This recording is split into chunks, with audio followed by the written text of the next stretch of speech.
This is a Dubai Eye 103.8 podcast. You're listening to the UAE's #1 talk radio station. This is Afternoons on Dubai Eye 103.8. You're listening to Afternoons with Helen Farmer podcast. I'm Poonam Verma. Today, it's World Alzheimer's Day, and Dr. Ravi Shanker Lohano discusses how we can reduce the risk of having this disease. We also meet the lady behind Forget Me Not, a social enterprise here in the UAE, raising awareness on Alzheimer's. And we talk travel and staycation with Donata, and Epson is talking back to school season. Tune in to Afternoons with Helen Farmer every weekday from 2 p.m.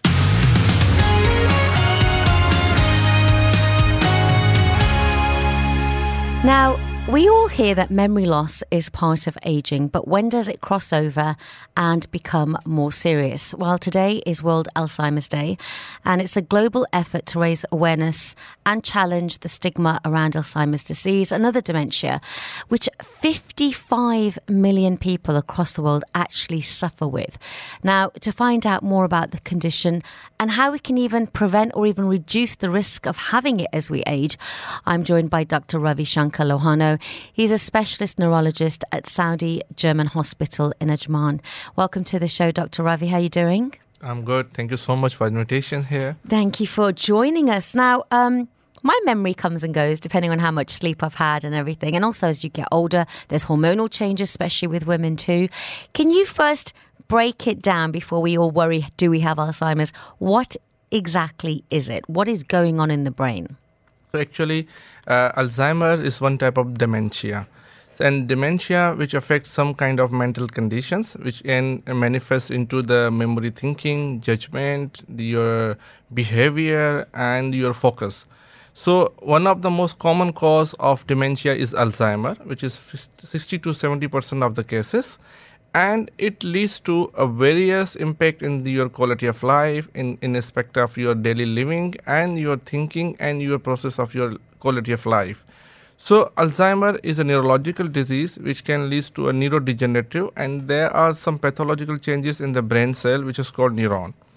So there are various factors, and now you are highlighting beginning there are 55 millions and the people who have Alzheimer disease, but this number is going to be a very, very shocking in the future. Why? In the 2030, it should be cross 78. Why? What's going on? What are we all doing? There are various factors behind that. The Alzheimer's getting increased day by day, and most likely is lack of education and awareness of this disease. And there are certain various factors like cardiovascular risk factor, uncontrolled blood pressure, middle age of obesity, diabetes, smoking.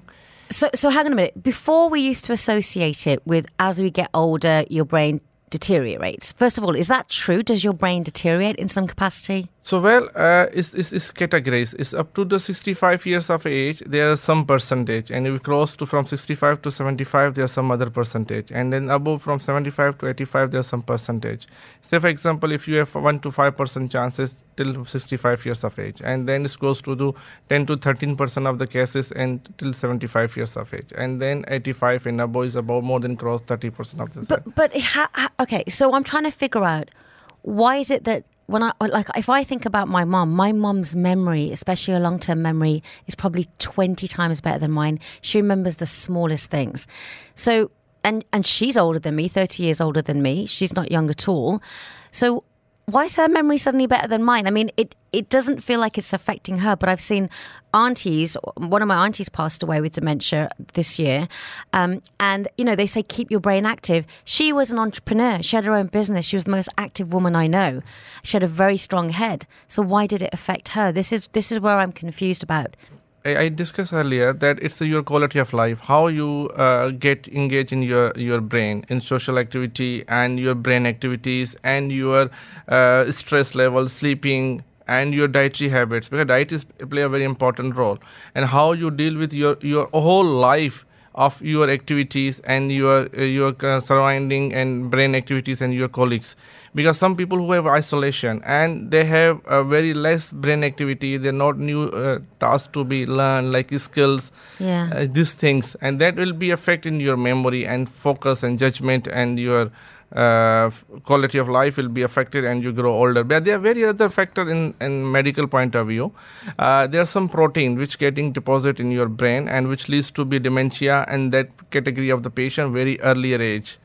So hang on a minute. Are you seeing dementia hit in a much younger age group, even though it's on the rise? Yes, it was rising nowadays, and basically there are various factors, and one of them is there's some protein in our body which get deposited in the brain cell, which called amyloid proteins. So there are some various tests, and our research is ongoing to detect this protein very earlier. So we can detect the patient of preclinical stage, means patient don't have any symptom of the Alzheimer, but we can predict that the patient after 20 years or 30 years might be he get the dementia or these Alzheimer features.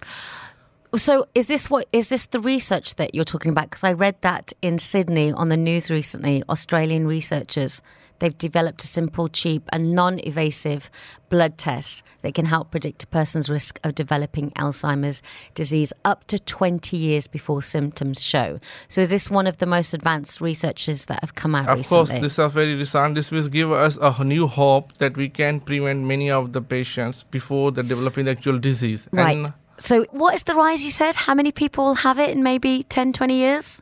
Now it's about 55 million. But at the end of 2030, it could be 78 million. And the end of 2050 is 139 million. Okay, so is it generally because...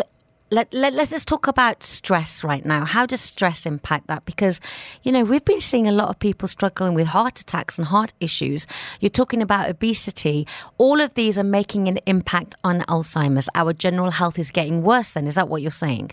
Yes, of course. There are various risk factors that we can reduce the stress, like regular exercise. You have put 5 days in a week to do 30 to 40 minutes per day active exercise, which help to increase the blood flow and oxygen to the brain. And they will give the good energy, good air to your brain that will keep healthy and will keep concentration on your interaction with each other by the brain neurons.